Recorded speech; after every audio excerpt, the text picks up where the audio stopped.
Mä oon Samuel Kuosmanen, mä oon 19 ja mä asun Forssassa ja mä harrastan nyrkkeilyä.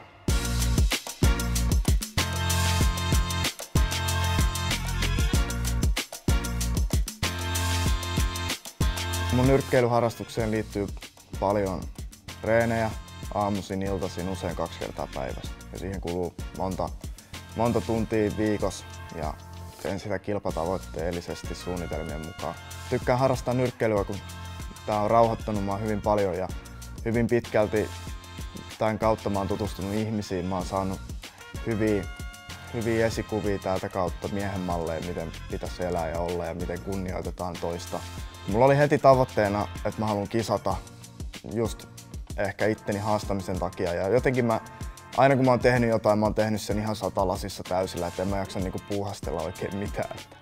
Mulla on eka matsi takana, seuraava jo sovittu ja nyt tehdään siihen taas kovaa töitä ja mennään joka päivä eteenpäin nyrkkeilijänä ja ihmisenä. Mun päätavoite nyrkkeilijänä on päästä isoihin kehiin maailmassa ja siinä matkalla on paljon pieniä tavoitteita, mitä mä tavoittelen joka päivä. Mä teen joka päivä töitä niiden eteen.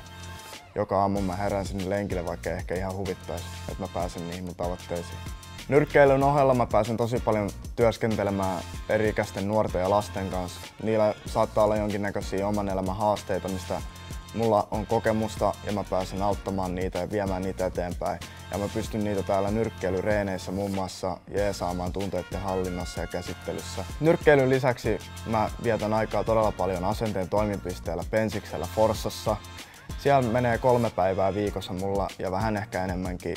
Mä tykkään siellä olla, se on mun toinen koti. Pensiksellä me oikeastaan tehdään ihan mitä vaan, että läksyistä mopoprojekteihin ja ihan mitä vaan. Ratkotaan päivän pulmia ja mietitään vähän elämää ja ihan vaan oleskellaankin.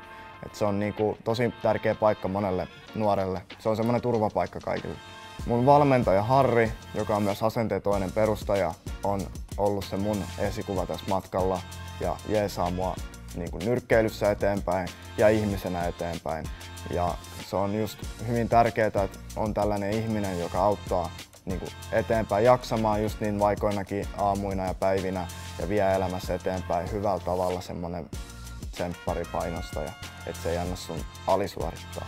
Ja semmonen minäkin haluan tulevaisuudessa olla jollekin lapselle tai nuorelle. Mulle tärkeitä arvoja on toisen ihmisen kunnioittaminen ja sillä pääsee jo hyvin pitkälle ja sitä käydään läpi joka reeneissä, joka päivä. Mä uskon, että mä tuun pääsee nyrkkeilystä niin pitkälle kuin se on mahdollista, koska mä oon ihan todella jääräpää jätkä ja kun mä päätän jotain, niin mä myös teen se. Ja se on nähty tässä jo pariin kertaa ja tullaan näkemään vielä useamman kerran.